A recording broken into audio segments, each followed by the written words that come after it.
So now I want to turn to our speaker, of course familiar to some of you from his renowned historical work, and of course for those of you who also were here for the lecture yesterday evening. Our speaker of the night is of course Dr. Raymond Blake, professor of history at the University of Regina, author and editor of more than 20 books, including Where Once They Stood, Newfoundland's Rocky Road to Confederation, which he authored of course with Mel Baker. And he is of course, as he always likes to note, he is originally from Push Through. The title of his talk this evening is Will Confederation Carry the Day? Newfoundland in Union with Canada. And I think at that note, we're going to turn things over to Dr. Blake, and we'll be away with things for this evening. Thank you again, folks.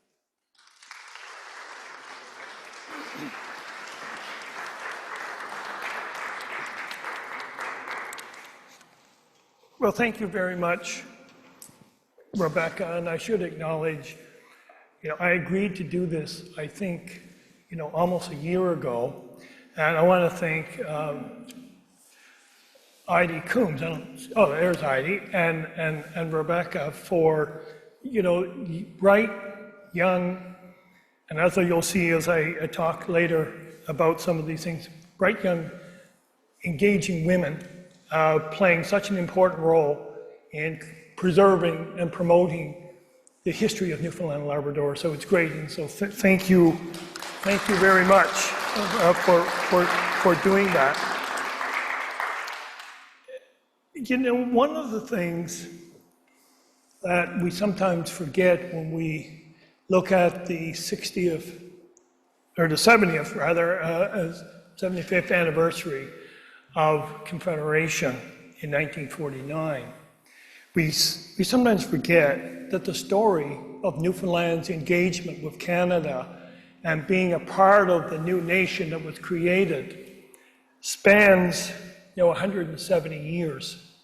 Newfoundland was party to that agreement. It decided not to join, but they were party to that agreement in 1864. So Newfoundland has a long history of dealing with whether or not it's going to join Canada. And what I want to talk about tonight, and Rebecca said this already, and I want to make it very clear, that this is a small picture of a book that Melvin Baker and I did. Melvin Baker, a well-known Newfoundland historian, we did in 2019. And much of what I want to say tonight comes from the thinking that went into that book. And I'd like to point out, because sometimes it's said, we've heard the story of Confederation from England, we've had the story from Ottawa, we've had the story from St. John's. And what Melvin Baker and I tried to do was to say there's also a story from Outport, Newfoundland. And we're proud of this book for a variety of reasons, but it was published in the University of Regina, in Regina, Saskatchewan. And it's very much a product of Newfoundlanders not living in St. John's. Melvin is from Catalina. I am, as Rebecca said, from Hermitage. I've moved there from Push Through. Great to see people from Hermitage and from our university days here tonight. And the book, as I said last night, the cover was designed, the book was laid out by a guy from Mount Pearl, Duncan Campbell, who works at the University of Regina Press. So very much a Newfoundland book, although it was published in Saskatchewan. Tonight, I want to talk about stories. I want to talk about narratives that were created in 1860 and in the 1940s. And in those moments, it's often been said that Newfoundlanders, a lot of them, didn't quite understand what they were doing. They were tricked into Confederation. They didn't know the full story. And they were ill-informed, uneducated, many of them. And how could you expect them to vote in the proper way both in 1869 and again in 1948. One of the things I learned as a teacher, but I always forget, is never put a lot of words into a slide. But every time I fail to take my own advice. Here is a picture of the governor of Newfoundland when Newfoundland voted not to join Canada.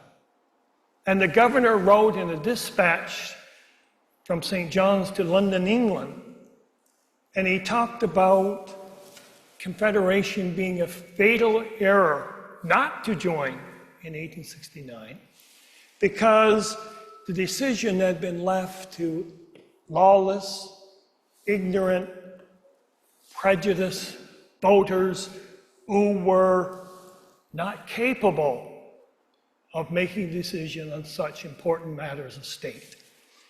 A book written in Canadian history, it's a centennial year, and he talked about the poverty-stricken, illiterate people in Newfoundland, and he wrote in that book, W.L. Morton, who saw himself as a great Canadian nationalist, that such a decision should never have been left to such illiterate, poverty-stricken folks. And then a great Newfoundland historian, Daniel Prouse, in a book that you can still pick up, said, those simple people in the Out Arbor, no, at least we know we're around to using Outport, in the Out Arbor, these simple people made the wrong decision. I apologize to anyone who was here last night, the same slide, but it captures very, very well the sentiments of 1948.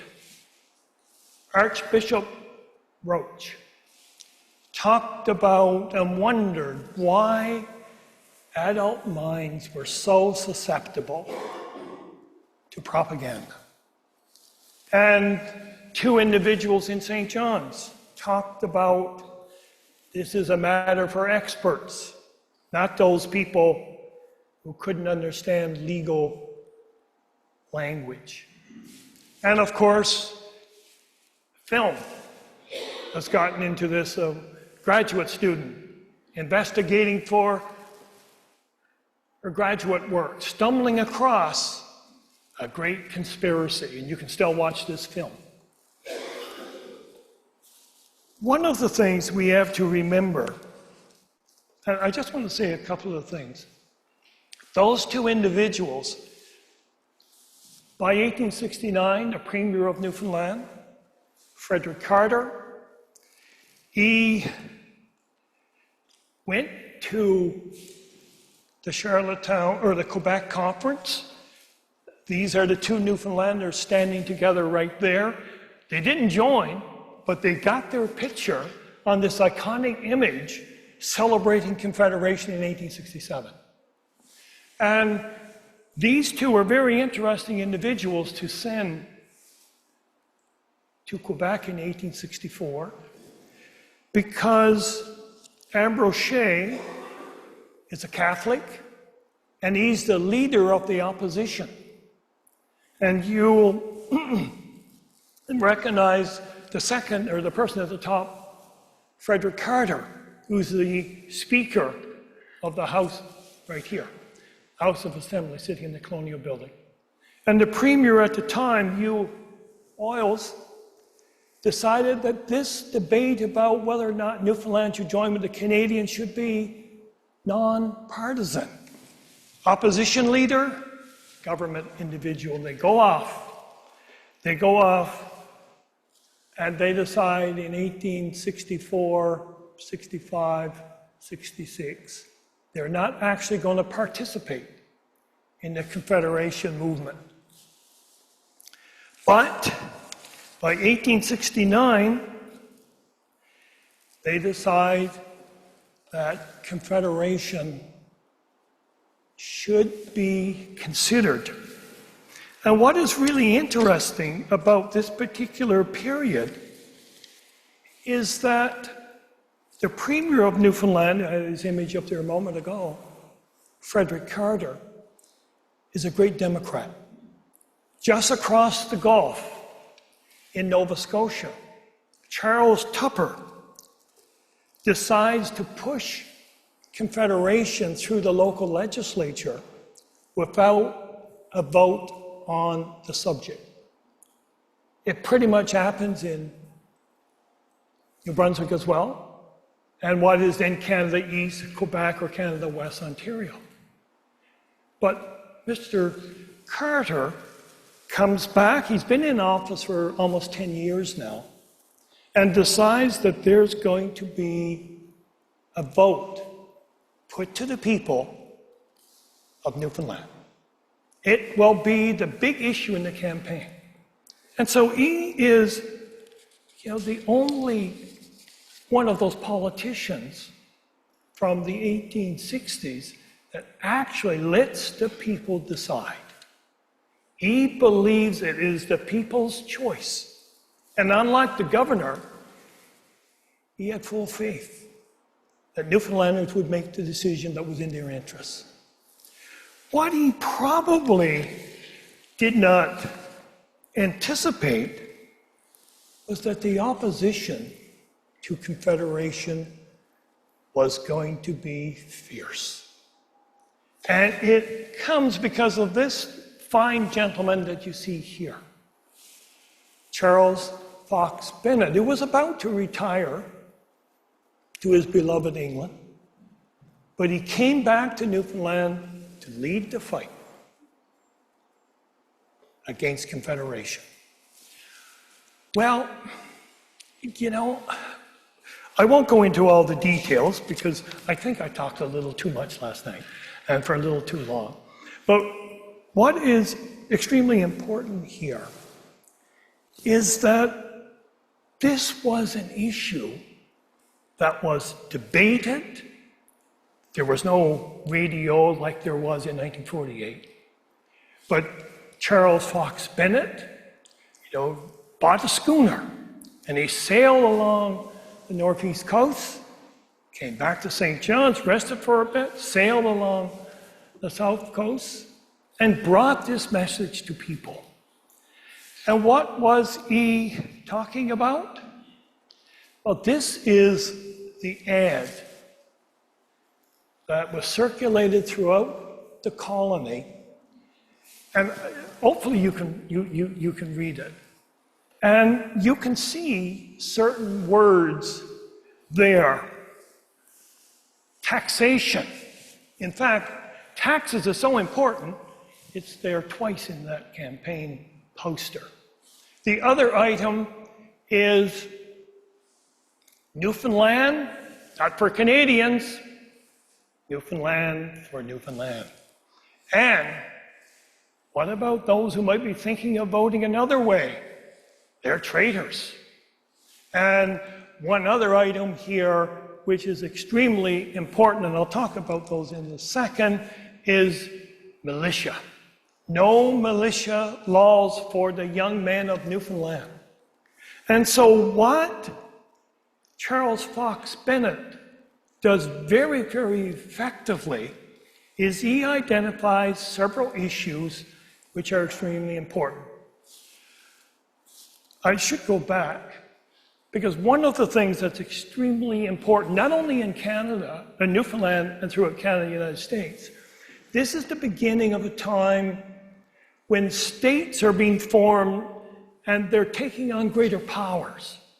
And people are increasingly worried, what does that mean? That this, not on local affairs, but this government is going to take control of so many things. And one of the things that he asked, where in the heck is Ottawa? So all of a sudden, Newfoundlanders are going to give up their government, and they're going to be governed from a place which would be the national capital, Ottawa. No railways, certainly no airplanes. And so you're going to surrender control of your government, which you achieved in 1855, and that's going to become sort of a minor legislature to sort of take care of local affairs. And the big things that matter are going to be transferred to this godforsaken place somewhere up there called Ottawa. So he said, you know, who's going to protect the interests of Newfoundland in Ottawa? And so this idea of a distant government becomes extremely important. What is also important is, and I think this is much more important than we've really thought about for a long time, and that is there was in Newfoundland, of course being so close to the British Navy, impressment, where people would be sort of forced into the Navy, was a common occurrence.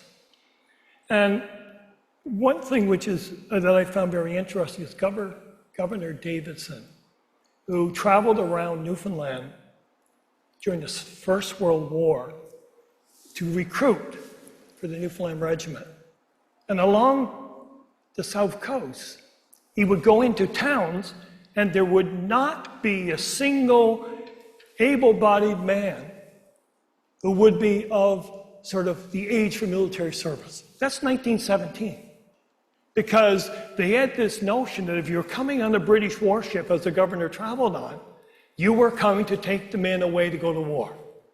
And so what Charles Fox Bennett said, if we join with the Canadians, our boys will be forced into military service, and the words, their bones will be bleached on the prairies of Canada. And this was a big issue for people in Newfoundland, being pressed into military service. And of course, taxation. Taxation was a major concern. The governor Governor Musgrave writes from the early 1960s and said he couldn't quite understand why there was such an aversion to taxes in Newfoundland. He says, it's gotten to the point where most countries around the world said we want no representation, or no taxation without representation. He said, in Newfoundland we want representation, but we don't want any taxation. And so there was a great fear, and this is why in this ad, this advertisement, Charles Fox Bennett mentions taxation more than once. So what we are seeing, and of course, if you listen to Shanneyganock recently, you'll know that they've sort of popularized the anti-Confederate song. So even today, 160 odd years after this, people still sing it, and they know at least a couple of the words, "Come near at your peril, Canadian wolf." This is something that's been sort of emblazoned on the Newfoundland psyche. And so the narrative that's created by the anti-Confederates is powerful, it's meaningful. And people like Mr. Carter, their premier, as to his message doesn't get out because he's trying to defend himself against those other items that are put forward. And he really wants to say, and what he has to say sometimes creates trouble, and that is, the level of politics in Newfoundland he thought was somewhat limited compared to the larger places like Canada. And he said by getting Confederation will sort of will widen the debates about politics and public policy.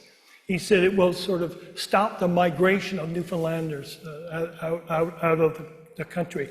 And he said it will, end the isolation because the Canadians were promising a ferry and so on. But what they didn't have in Newfoundland that they add in places like Quebec, and this is George Etienne Cartier. I think Canada would have been quite different if he hadn't died so quickly after 1867. And Thomas D'Arcy McGee, And what they talked about, because there was opposition to Confederation in Quebec, what they talked about is they could have countered Charles Fox Bennett because they were saying the country that we're creating in Canada, we're not creating one culture, we're not creating one idea. What we're creating is an array of diverse religious and linguistic communities that will maintain their identity, will maintain their culture and their distinctiveness. But when the vote was taken, Newfoundlanders had to make up their minds about the stories, the narratives they heard. And I see he's not here tonight. He was planning to come, but many of you will know Dr. Jim Miller. And he wrote a wonderful piece about James Murray. Now, James Murray had been, I think, lost to Canadian or Newfoundland political history. And thanks to Jim Miller, he revived them, and he wrote a piece. Let me just back up a bit. James Murray ran in the district of La Poile in 1882. And when he came back from that election, which he lost, he wrote several pieces for the Evening Telegram. And what he talked about was those people I met on the southwest coast of Newfoundland, for the most part, were illiterate. They were fishermen. But he said, if I want to seek true independence of character, it doesn't come from merchants like him. It comes from those brave, starving fishermen. Let us go to these brave, you can read it, honest, hardy, outport men to learn what independence means. That's just one person's view. But when he went to Burgeo La Poile in 1882, he went into people's homes, he calls them huts, and stuck on the wall were letters that he had sent saying, I'm coming in August and September. And he said most of these people couldn't read or write, but they knew voting and elections mattered. And they followed them, they were interested, and they were worried about how the election would affect them. How did they vote? Well, this is the turnout. And you had to remember, women didn't vote. There was proxy votes. You could give your vote to someone else if you signed a piece of paper, and if you lived more than 15 miles from the polling station. But almost 80% of the people voted. And I don't know if you can see it through my lecture, but of 21 districts said no to Canada, and 9 said yes. A lot happens between 1869 and 1948. The Great Depression is one of the major moments. You know, Doug Leto sitting in the audience, there's written widely about this. And Newfoundland surrenders responsible government. You can recognize, of course, the old colonial building where we are tonight, the riot, the Commission of Government is appointed after Newfoundland surrenders democratic government. And what also happens during the Great Depression and 6 years of war, and we're beginning to see signs of this before 1949, and that is people around the world are beginning to realize that things have got to change. And we're beginning to see this in Newfoundland as early as 1908, 1909 with William Coker of the Fishermen's Protective Union, a part of a progressive movement around the world in many states that begins to argue, people need things. That you can't just, because people aren't doing well, we can't say it's because they're lazy. Sometimes the capitalist system doesn't work to protect the interests of all people. And when William Coker begins to talk about the world has to be better for fishermen on the northeast coast, which extends certainly around the island in due course. Then we get the Great Depression, and all of a sudden, you could say to the person in your community, if you're unemployed, it's because you're lazy. But when 40% of the people don't have a job, it's hard to say it's an individual responsibility. It's something larger than that. And then coming out of the Great Depression, it sort of brings prosperity, but then there's 6 years of total war. And people are beginning to say around the world, we're not going to go back to those times. We're not going to go back to what we endured during the Great Depression. We're not going to go back to the times, and Mr. Coker would talk about this, when the only hospitals were in 1 or 2 places around the island of Newfoundland. When if you had the best schools, they were only in 1 place. So there is to be a different world. And we call this, in our book, social citizenship. The notion that citizenship is not about political rights and voting.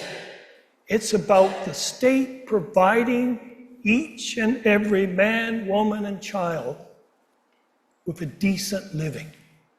That poverty has to be kept at bay. They can go to school. There's health care. And in places like Saskatchewan, where I am now, there is push like here for electrification, roads to end isolation.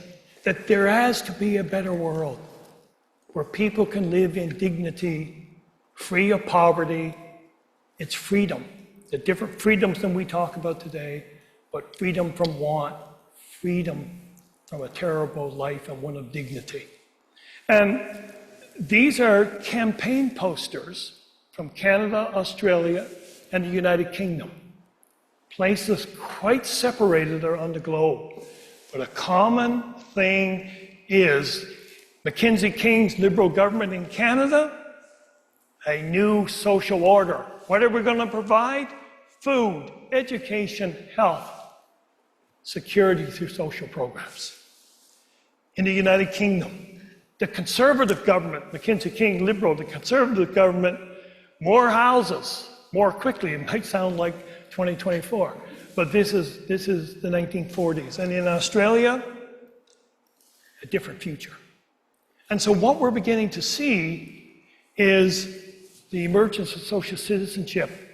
And what I will try to show in the next couple of minutes is that this notion that we're not going to go back to the 30s, we're not going to go back to those terrible times, it was a direct challenge to the hierarchical class structure, to the elites. That world is going to be different going forward. And of course, Newfoundlanders get their chance to think about those things. And it comes in that period after the Second World War ended in 1945. And as the British had promised, when democracy was suspended in 1934, that when Newfoundland becomes self-sufficient again, we'll return democracy. And this individual here, you may recognize him, it's Clement Attlee, the Prime Minister of Great Britain. He was Dominion Secretary in the government of Sir Winston Churchill during the First World War. And he made a visit as Dominion Secretary, meaning he's responsible for places like Newfoundland, Australia, South Africa, India, Canada, and so on. And he comes to Canada, comes to Newfoundland in 1942. Spends about 10, 12 days here. much of it in St. John's, but he takes the train. And you know, I've looked at his diaries in London, they're in Oxford University. And you know, he doesn't say a lot. And I was just talking earlier to someone here, and I was saying, you know, he is on that train, leaving St. John's, going across to Port-aux-Basques, getting the train over there, and going up to Ottawa. Who did he meet on that train? Who did he talk to on that train? And reading about Mr. Attlee, you know, he's a politician. He works the room, and I'm sure he worked that train. And he went back, and he made a report to Winston Churchill, the great wartime leader. And he said, and I said this last night, he said there are 200 families in Newfoundland, merchants, due respect to merchants and the legal community. They're lawyers, they're merchants, the 200 families, they control the wealth in Newfoundland. There's no distribution that's even. They have a disproportionate share of that wealth. And he said to Mr. Churchill, there's a peculiar situation that we have to be careful about. And in 1945, he's prime minister. And he is prime minister in December when the British government decide they will have a national convention that meets in this very building to decide options to be put to the Newfoundland people to decide what their constitutional future will be. And one of the things that Mr. Attlee did not forget is he said those 200 families, most of them living in and around St. John's, cannot be allowed to decide Newfoundland's constitution. Newfoundlanders all over the country got to make that decision. And what did he put in place? That those men, I should say 2 women, ran for election to the National Convention. Neither one of them, perhaps unfortunately, were successful. No fishermen ran. And Mr. Attlee said, if you want to represent any one of those 28 districts, some of them were 2 candidate districts, you have to live in those communities for 2 years before you can stand for election. A number of people around, probably of that 200 families that he had identified, has said, how unfair can it be? We have to send to this national convention the best people, the most gifted people. And if we allow the people in those districts, we won't get them. Which is quite a statement to make. And I'm assuming, I don't have records that someone actually said that, but I suspect. They did say the gifted part. And so people are coming to the National Convention who are not a part of the 200 families that Clement Attlee identified. And one of the things we have to remember is that any political struggle, whether it's votes for women, whether it's ending slavery, and the list can go on and on and on, it is marked, and I have it here, by the rise of a group of individuals who believe society is inherently misguided. And the circle of individuals who control the wealth in society must be challenged. And I make the case in the book, Melvin Baker and I, that those members were the ones challenging the existing system. And that happened, I think, because of Mr. Attlee and some other people who supported him in the British government. They decided it would, I went the wrong way. I didn't talk a lot last night about Mr. Smallwood. And in fact, in the book that Melvin Baker and I wrote, we don't talk about Mr. Smallwood because we think there are bigger issues here. But Mr. Smallwood gave a speech in this very building, broadcast across the country. When I say country, I mean Newfoundland, in 1948, October 28. And I call it "We Are Not a Nation" speech. And Mr. Smallwood stood up and said, the history of this land is an unbroken story of struggle. We have become uncomfortable, he said. We have become uncomfortable and aware of the low standards that we have to endure. Just 1 year before the speech began, the minister in Hermitage, of Hermitage Parish, a guy by the name of John Watkins, sent a letter to the Evening Telegram and said, in the last 9 months, 14 children have died in my parish in Hermitage from the lack of medical attention. 14 kids in less than a year in his parish on the south coast of Newfoundland. When you talk about a history of a society of struggle and walk through any cemetery in Newfoundland, look at the headstones. Look at the number of women who died in childbirth. Look at the number of kids that are 7 years old. Look at the young man, 28. And there are, in Hermitage this summer when I was down there, just walking to the graveyard, it's enough to make one weep. And why did these people die? Why did women die in childbirth? That is what Mr. Smallwood is talking about. And really, what he was doing, and it's so important, I think I put it in red, it's an indictment of a system. It's an indictment of the government. It's an indictment of the leading elites. I put the radio there because people were listening. These were broadcast from this building across the country every night it was in session. And last night after I finished here, a number of people came up to me and said, yeah, my mom and dad, talked about listening to those debates. They happened in the grocery stores, they happened in the sheds, they happened in the fishing stations because of that little device. And I got here 2 individuals, I could put a dozen others. I talked last night about John Spencer. Hermitage Fortune District had always been represented even by Mr. Carter, I mentioned there earlier.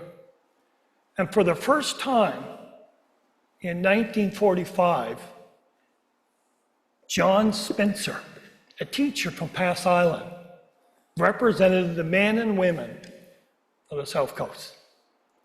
That didn't happen. It's changing the system. And here's Lester Burry, the United Church minister, would speak into those microphones and people would hear it from those radios. And he talked about a decent living for the hard work that those men and women put in. He's speaking to the people in the fishing boats and the logging communities, the hard-working people on the longshore here and elsewhere. And then, of course, Bill Keel.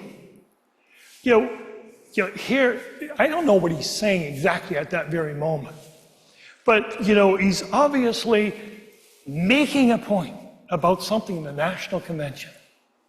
And he is talking about the government that comes once we finish debating in this room. It must demonstrate above all a capacity for compassion for the common people. And he has a wonderful quote that I gave last night. I won't do it again tonight. The National Convention sends 2 delegations, one to Ottawa and one to London. This is the group that goes to London. This is Lord Addison. He's the individual that Clement Attlee gives his old job to, Dominion Secretary. And what is really important is Lord Addison says to these people who come from the National Convention in Canada, first of all, we're broke. England has no money. Newfoundland, in fact, was so wealthy in 1945-46, it loaned $13 million interest-free. In 1934, Newfoundland was broke. It didn't have two, I exaggerate a little bit, it didn't have 2 pennies to rub together. Because of the wartime spending, but Attlee said, hey, there's been no real structural change in the Newfoundland economy. This is military spending. This is money coming from. And we got no money to give to Newfoundland. In fact, we're borrowing from you. And what Addison says, Lord Addison says, to those individuals right there, they are not a very happy-looking group. They're standing up at the convention in London. And Lord Addison says, think very carefully about what you do in the National Convention. If there's a group of people around the convention that wants to consider different options, be generous, be kind. It's your duty, he said, to have regard to the wish, because the people around the country got to make the decision, not you. Which I think was good advice, but they ignored. The delegation went to Ottawa. They came back from Ottawa with 2 books, a red book or a black book and a gray book that outlined what Canada would give if Newfoundland joined. Quite different from Britain. Here's Mackenzie King, he loved dogs, sitting here in Kingsmere, his country home outside of Ottawa. And it was no secret. When the delegation was in London, it had been no secret. The British government wanted Newfoundland to join Confederation in 1869, and they wanted to join ever since then. Canada, in 1864, they were disappointed that Newfoundland didn't join. They made no bones about it. They wanted Newfoundland to be a part of rounding out of the Confederation. And Mackenzie King would say frequently, this would be great in my career's coming to an end. I've been in Prime Minister for almost 20 years. Nothing better than to round out Confederation. I'll be one of the fathers of Confederation, just like John A. Macdonald. So Newfoundland wanted it. And Bradley and Smallwood came back, and they talked about, and you can see a common theme here. They came back from Ottawa and said, those terms that we negotiated, you see, they're a much happier looking group of people than the ones in London. He said, we come back, what do we have? We have a deal to make a new country for people of Newfoundland where the poor, they're very obviously, very, very much masculine society, not thinking a lot about women. This is a poor man will have a chance to bring his family decently. They see this social citizenship, this new way of doing things. Well, the campaign, most Newfoundlanders know this story already well. The Responsible Government League, within the Responsible Government League, the vote is a little bit divided because there's a group there that want sort of relationship with the United States. But you can see the Independent, which is the publication of the Responsible Government League, playing on the same sorts of ideas that Charles Fox Bennett did. Here's Newfoundland, Canadian taxes, provincial taxes, property taxes in a country where there's sort of an aversion to taxes. This is a good strategy. And they talked about this is going to hurt Newfoundland, and the other thing they're playing on, patriotism. God guard the Newfoundland, the ode to Newfoundland, right? They're playing on these things. Peter Cashin, he was a key figure. And some within his group, like W.J. Brown, a lawyer, later MP, people like Wick Collins and others, tried to encourage these people in the Responsible Government League, promise some of those things like family allowances, promise veterans benefits, promise unemployment insurance, promise better pensions. And of course, they thought this was completely irresponsible to do that sort of thing. That this new world order that Mackenzie King talked about, they just did not want. And they talked about, think about this. You're in Outport, Newfoundland, you're in St. John's, you're in Corner Brook, you're in Grand Falls, and you're being told, be content with what you got. Live with what you got. Don't expect any better, just live with it. And you can imagine that going on. And then, of course, family allowances. Don't sell your body, or don't sell your soul to feed your body. This probably didn't go over well. The Confederate campaign, they were talking about a new social order. And they also made it very, very clear that they were creating a new system. They were sweeping out the old and bringing in the new. They created this notion, and Smallwood did this, and the others as well, talked about, the evils of Water Street merchants. And, probably if you're sitting in Pushto, Newfoundland, on the south coast, where you never have enough cash at the end of the year, you're still on the merchant's books. That probably made a difference. But Confederation is going to get rid of graft, it's going to get rid of poverty. See the word dole, right? D-O-L-E written up there. That struck a nerve with people who understood what 6 cents a day meant. This is on change from last night. And I really do think, although we don't have enough evidence, last night I quoted from a diary from a woman, Molly Blake, no relation on Bard Island, and how she recorded in her diary that Dad went to see Bradley tonight. We listened to the debates on the National Convention and talked about how on the 30th of July, 1948, when Mackenzie King finally accepted that Newfoundland would join Canada, she talks about how the men went outside and discharged their firearms, their muskets, a celebration.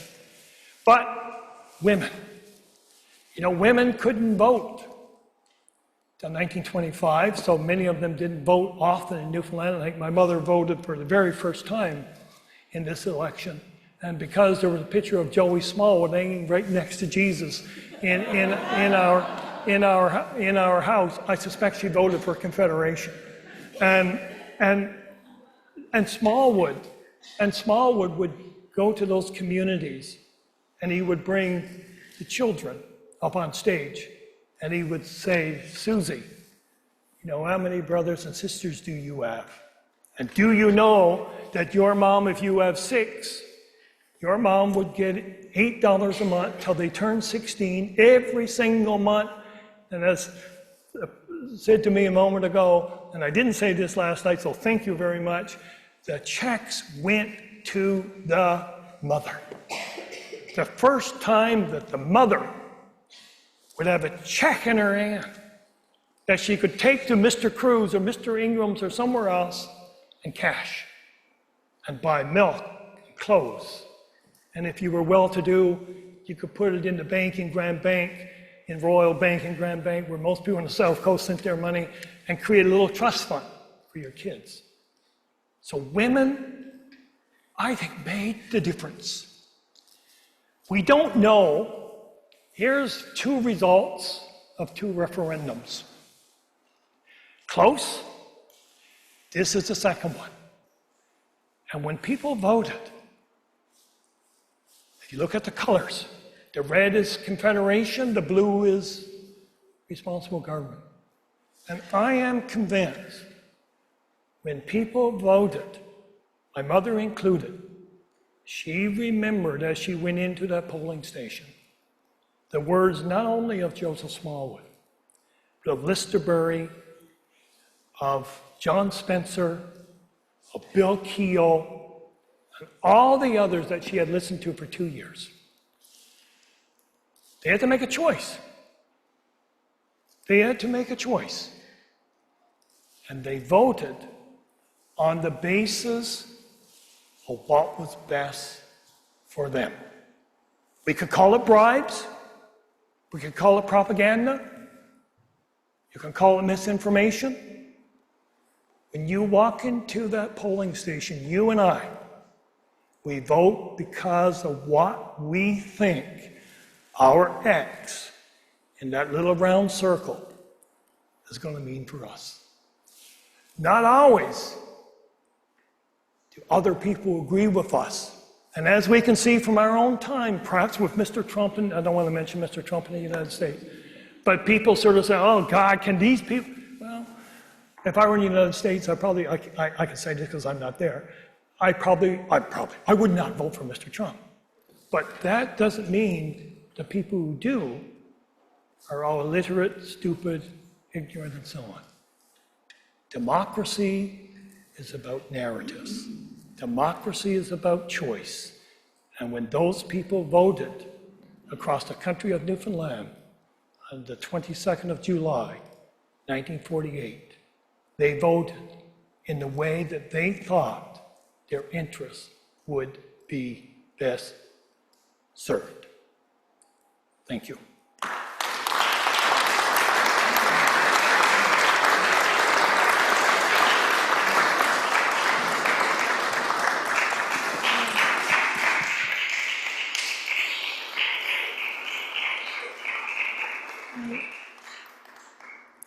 Wonderful, wonderful. Thank you so much, Ray. That's a really engaging topic, and just so glad to see all of you. You know, I saw folks taking notes, just really engaged in the lecture.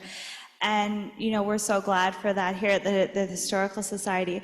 So we, of course, have a bit of time before we get to, you know, snacks and wonderful music as well to spend some time focused, having a bit of a Q&A. So we do, of course, have some folks joining us online, and we want to make sure that we hear from them and hear their voices as well, as our, you know, goal being broad and having that outreach. And also turn things over to those of you here with us in person. So what I'd like to do is sort of ask you if you happen to have a question to raise your hand, and I'll bring around the microphone. Speaking in your questions, the microphone ensures that the folks online can still hear, you know, what you're asking the speaker. And we'll also change back and forth as another board member, Heidi Coombs, will help us navigate some of the questions and comments online. So on that note, I'd love to open it up for anyone who has a question for Dr. Blake. Oh, wonderful, I see two. I think I saw this gentleman first and then... Yes, you mentioned the family allowance checks went to the mothers. And what would happen to the check if the mother passed away? Yeah, well, first of all, I just looked at my watch, and I said to Rebecca when I came in, I'm going to speak 10 minutes less than I did last night. And you know what? I think I went 10 minutes over. So my apologies. That's an excellent question. And they then went to the dad. And for kids who were in orphanages, they went to the orphanage. Except in Canada, which was quite different, the Indigenous families were registered in Newfoundland the same way any other person was, whereas in much of Canada, Indigenous family allowance or checks for Indigenous parents went to the Indian agent or to the Hudson's Bay store in the north, and they could spend them only. And so that was a different situation there, but it went to moms if they were living. Thank you for that. Thank you, Ray. This gentleman here. Okay. Well, interestingly, I have two original artifacts of the Confederation debate. This was in the front door of our house. This house is voting responsible for economic union with the United States. Now, was there a picture of Jesus next to it? Okay, so this document here is from 1947, and it is the Confederation terms. Yes. So it is the original document. They are. Okay, so my name is Edward Patrick. Now, E.P. Roach voted responsible. Yeah. What drove his perspective? I have a view of it, but I'm wondering what would drive his perspective, because my father was Catholic, and many people came, as I understand, whether it was Joe or other people, and Joe Ashley and Joe Smallwood, and many came to our house to argue with my father, but he remained adamant to vote with the bishop or for responsible? Which was it? Yeah, that's an interesting question. And John, some of you may know John Fitzgerald, who's written more about this than I am. And, I think there were probably two reasons. One, he talked about whether or not there should be responsible government first, and then possibility of negotiation. The other thing is there were a number within the Irish Catholic community who had real connections to Ireland. And, many of them, and I'm not sure where Bishop Roach was trained, but a number of them were trained at All College in Dublin. And it's interesting, you look at the Dublin newspapers and what's going on in the Dublin even foreign, because Dublin is breaking from England and becoming, and they are saying, what in the heck is Newfoundland doing? When they could opt for independence, being a part of the UN, eventually NATO and a variety of other things. And I don't know if Bishop Roach was thinking that as well. I don't know. And one of the things that I think that is interesting is soon after, in the next elections, many of those ridings that went, I don't know, the map's not there, did go for the Liberal Party. And I think Mr. Smallwood made a very determined effort, we don't have enough information on this, but I think he made a very determined effort to reach out to every religious group. And he knew the various divisions within Newfoundland, as we saw in the school system for a very long time. And he used his power and the power of the office to sort of bring people on side.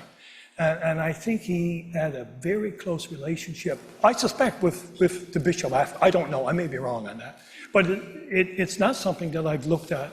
But I think it's a good question, and too bad John's not here. He may be online. But thank you for that. Yeah. And thank you for bringing those in. I hope you don't mind for other people to get a chance to look at them. So people can see them. Thank you very much. I mean, I'll take it home.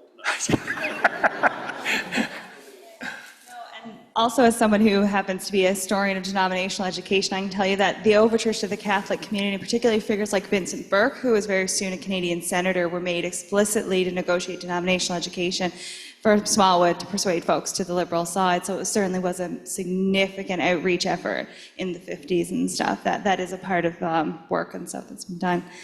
I should say before we go on that Rebecca just finished about a year ago her PhD dissertation at the University of Calgary on a wonderful study of the denominational education system in Newfoundland, which goes back to the 19th century. Yes, thank you. Ray was my external examiner, so it's a special treat for me to have him back here. So yeah, he came all the way to Regina when I was all the way out west, which was a real privilege. I also want to just turn our attention briefly to the folks online and ask my fellow board member Heidi if we've got questions and comments, and we'll get back then. Yeah, thanks, Rebecca. We do have a question online. Were there any specific moments during the lead up to Confederation when Newfoundlanders felt that Britain had abandoned its responsibility to the colony?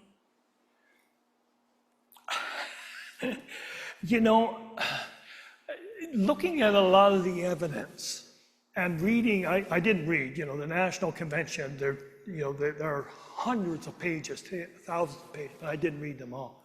But I do not see, there are some people in the Responsible Government League who are critical and Peter Cashin is one, and he talks in the National Convention about, Great Britain letting them down. Not in the sense that they wanted Great Britain to sort of continue the situation, but thinking that Great Britain should have returned responsible government without any conditions. So there was some of that, but I don't think there was any great desire to sort of be a colony of Great Britain in the way that it had been, say, before 1907, 1908, because Newfoundland, by that time, became a dominion equal to Canada, Australia, New Zealand, and so on. But Newfoundland never enacted some of those measures because of financial situations and trouble with the railway and a variety of other things. So that's the best I can do. Wonderful. I believe we have at least two questions. I think this gentleman and then another one. Hi, Ray. Hi. We knew each other at university a long time ago, so I'll get that out of the way first. But you mentioned Smallwood and family allowance. He addressed a political science course that I did at Memorial. This was after he'd been finished politics. And you could kind of get a sense of how the campaign about family allowances unfolded. He said he would go to a community to hold a public meeting.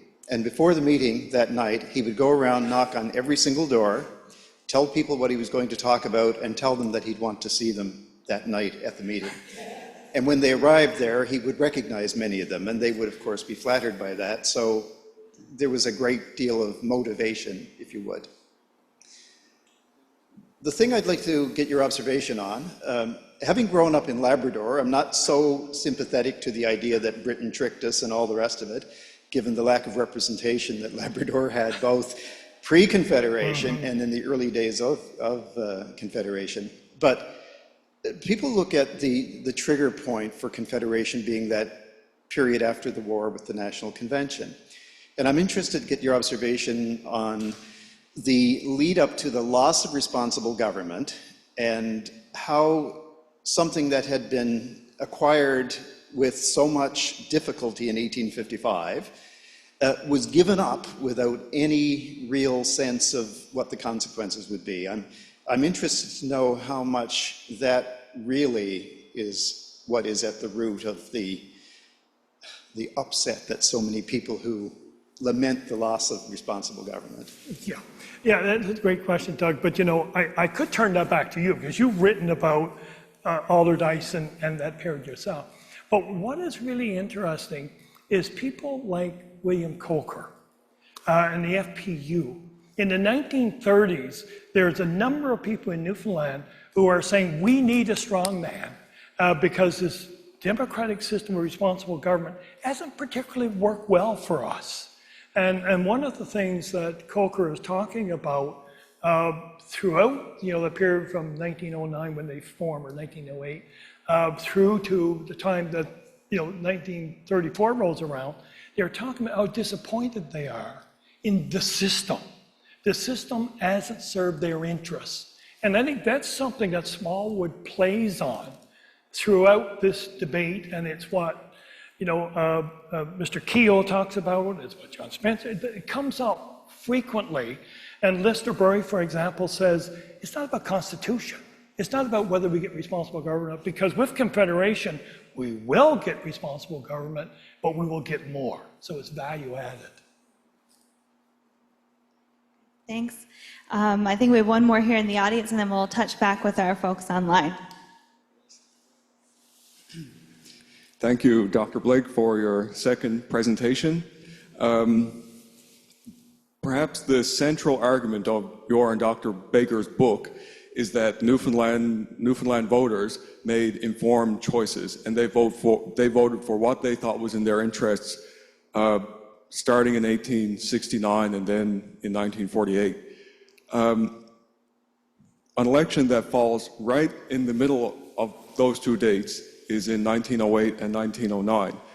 It's 40 years after the Confederation election and 40 years before the referenda campaign. And I recall in those elections, when in 1908 there was famously a tie between Robert Bond and Edward Morris, and among many issues in those two campaigns was Confederation. What strikes me as interesting was that both Edward Morris and Robert Bond had in very prominent places in their platform manifestos no Confederation, and they both sides would sort of accuse each other of being a secret agent to bring Newfoundland into Confederation. So if we take the understanding that the politicians are trying to appeal to voters, I was wondering, why do you think that Newfoundland voters at that time, in the years right before World War I, might have been against Confederation then? Because it seemed to be a very touchy issue then as well. Thank you. Yeah, no, that's a great question. And, as I said, a moment at the beginning, that Confederation has been considered in Newfoundland for really since the 1860s. And quite often it was played as a wedge issue because you were sort of selling out and tied into that. You mentioned, Doug, Labrador, but quite often Labrador was thrown into the mix that we'll sell it to the Canadians for $1 million or whatever it was. And but those issues, there were so many items on whether it was the Reed Railway, for example, whether it was construction of the branch plant lines, whether it was putting a new pulp and paper mill in Corner Brook or in Grand Falls or somewhere else. And so these issues, they were juggling so many balls. And Confederation, because of what had happened in 1869, was always like, you take it out as a club to hit the other person. And so there wasn't a real debate around Confederation, but it was always something like the elections we're going through now. If they get in, they're going to do this. So they're creating a narrative of the other side, and they're putting Confederation as a loss of something rather than as a gain of something. So I think it was always there, never far from the surface, but never sort of became a dominant issue, except in those two periods that I've talked about. And it was used at different times, as you say, by different people, and they got a secret deal with the Reeds or the secret deal with Morris or somebody else. And so it's there, but it's always sort of like background noise. But you're studying that period, so you probably know better than I do. But thank you for the question. Oh, that's wonderful. My favorite period from Confederation, there's a bunch of headlines and some old newspapers of a Canadian spy, and there's a panic. And I think there's a great article to be written about, panic headlines about Canadian spies in Newfoundland in the late 1860s and 70s. Wonderful. We also, I believe, have some more questions and comments from our folks joining us online. If you'd like to, Heidi. Thanks, Rebecca. I actually have two questions. One of them is online and one of them is from me, but I'll go with the online question first. The family allowance was issued in the name of the mother in the family. Did women know this, and did it influence them to vote for Confederation? For many Newfoundland and Labrador wives and mothers, the family allowance would have been the first time many women actually received a check. I would say yes. And women did know. And this became a part of the campaign literature. And it was certainly a part of this new social, we call it social citizenship, but this notion that the state has to care for its citizens. And pensions and veterans pensions and old age pensions and unemployment insurance was all part of that package.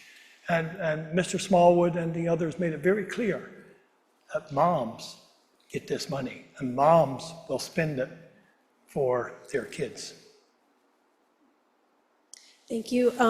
My question is, and we've talked about this before, when I went to Queen's to do my master's degree, I met colleagues from across the country from out west. And when they found out I was from Newfoundland, I remember one of them, and it struck me to this day, it's still with me, he said to me, "But why would Canada want Newfoundland anyway?" And I was insulted at the time, but it kind of speaks to, that is an opinion that a lot of Canadians have, is that Newfoundland never, Newfoundland never brought anything to Confederation to Canada. Why would Canada even want Newfoundland? And I know coming out of the Second World War, Newfoundland was in such a strategic, it was a different time completely, and so that was my answer to them then. But what would you say to someone like from out west saying, why wouldn't Canada want Newfoundland anyway in 1949? Yeah, I think that's something, when you're not from here, that's a logical question. Because, this is a place that surrendered responsible government in 1934 because they were broke. There were all sorts of reasons. It wasn't quite as simple as, we sometimes make out.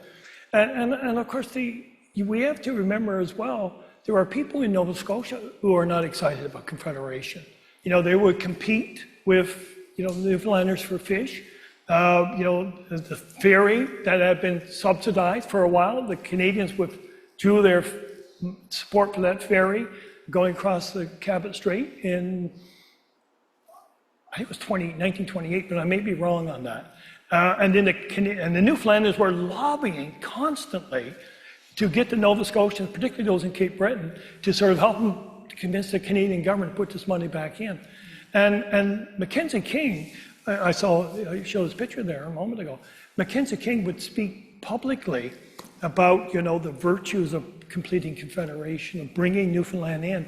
And then he would get home, as he did every night, and write in his diary and say, what the hell am I doing? This is going to cause all sorts of problems in New Brunswick, in Nova Scotia. It's going to cost us a fortune. And as one of his cabinet ministers said, why would we want them when they're going to be just as cranky and as difficult to deal with as the British found in Ireland? And so we're taking in those Irish Catholics, and look at the trouble they caused in Great Britain. Do we want to touch that? No way.